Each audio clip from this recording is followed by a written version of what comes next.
She was a topper, 91% in her 10th boards. Everyone told her, crack JEE and your life is set. So she did 16 hours of study every single day, skipping outings, meals, festivals, and even childhood. And one day, her hard work paid off. She got into India's top engineering college, that is NITK for computer science. From there, a direct placement at Google USA. Yes, she achieved the dream that millions of Indians sees with open eyes. Her parents were so proud of her. It felt like a dream come true moment. But sometimes now, one moment is enough to destroy an entire life.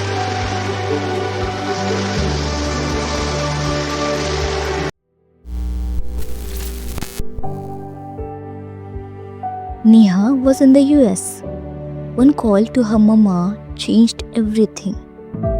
The words no parent should ever hear. Neha is no more. She was attacked. Not because she was rude, not because she did something wrong. She was attacked just for being Indian.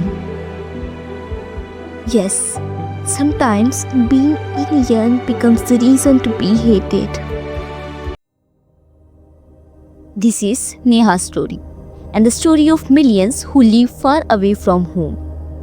What happened to her is not an exception. It is painful reality for many Indians abroad, like 22-year-old Charanpreet in Australia or a 6-year-old baby in Ireland. More than 30% of Indian students abroad report facing subtle or open discrimination.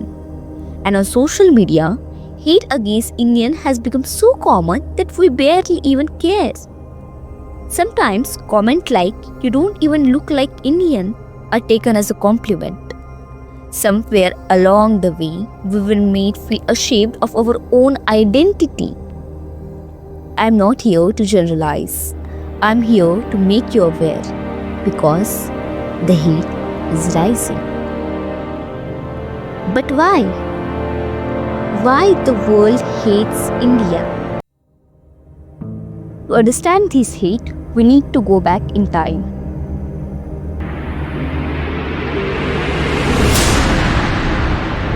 The British colonization era.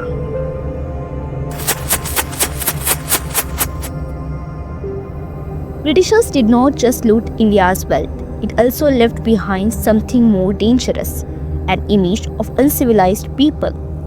Books, speeches, and even newspapers in the West described Indians as uncivilized, dirty, poor, and inferior over a century. This colonial propaganda led to the psychological foundation of modern-day bias.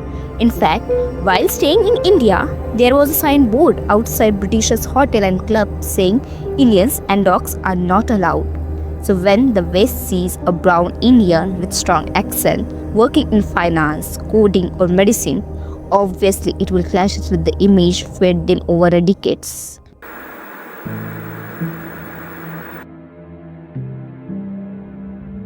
Fast forward to today.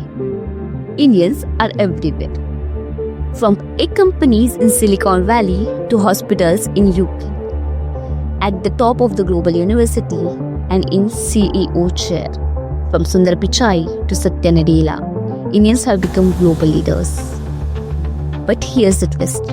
Success creates something uncomfortable: insecurity and jealousy. According to the survey, a section of Americans still fears that immigrants increase job competition, especially in tech, where many high-skilled H-1 visa workers are Indian. And fear often becomes the first spark of discrimination. Not all of it is hate. Sometimes it's just a misunderstanding. Indians speak loudly, eat with hands, travel in groups. Normal for us, right? But unfamiliar for others. When cultures don't understand each other, curiosity becomes mockery. Mockery becomes stereotype, and stereotype slowly turns into hate. Global media did not help either. From Appu in the Sinsam to exaggerated fake Indian accent in Hollywood, Indians were rarely shown with dignity. Instead, we were reduced to nerds, spiritual weirdos, or scammers. This begins. Let's be honest, a small fraction of scam call centers has damaged the image of entire nation. One viral clip, one YouTube video, and suddenly 1.4 billion people are being judged. Even though 99.99% of Indians have nothing to do with the scams. Social media thrives on exaggeration because Indians equal engagement. Unfair, untrue, but real. At the same time, some Indian online also feel negativity.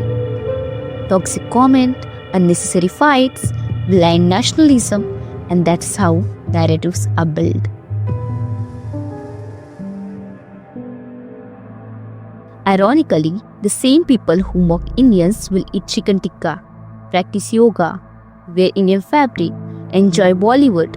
They love the culture, but hesitate to respect the people who created it. Not everyone thinks in the same way. Many foreigners genuinely admire India and the Indians, but the contradiction remains. But before we point fingers at the world, we need to look at ourselves. Because not everything is lie. Some criticism hurts because somewhere it touches the truth. Let's be honest, as Indians, we are capable of extraordinary things. But in everyday life, we often forget the basics. We throw garbage on the road and complain that country is dirty. We break the rules and blame the system when things fail. We shout at strangers, push in queues, and forget that the person in front of us is also human.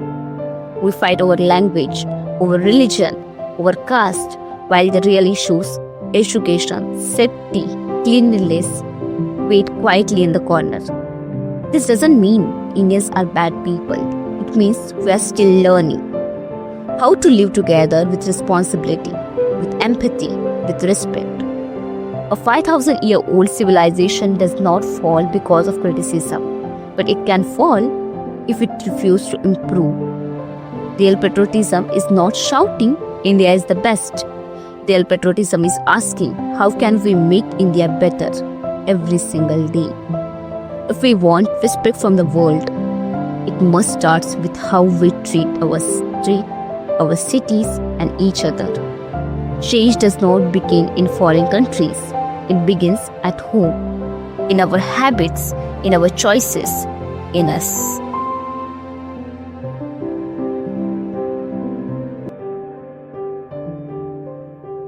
To change global narrative, we must play our role. First, call out racism, calmly and confidently, just like African communities did. Second, own our identity. No need to westernize to gain respect. People, you're born in India with diverse culture. You must be proud of that. Third, support Indian creators, films and media. Fourth, be excellent just like China. Quietly, consistently. Because excellence destroys stereotype faster than undeniable success with humility. And at last, stop seeking validation from the West. We are 1.4 billion strong with 5,000-year-old culture and the world's fastest growing economy. A strong India earns respect. Neha's story belongs to every Indian abroad, every student, every dreamer. You don't need to shrink yourself to fit into their image. You were born to shine exactly as you are. Be a proud Indian and make India proud of you.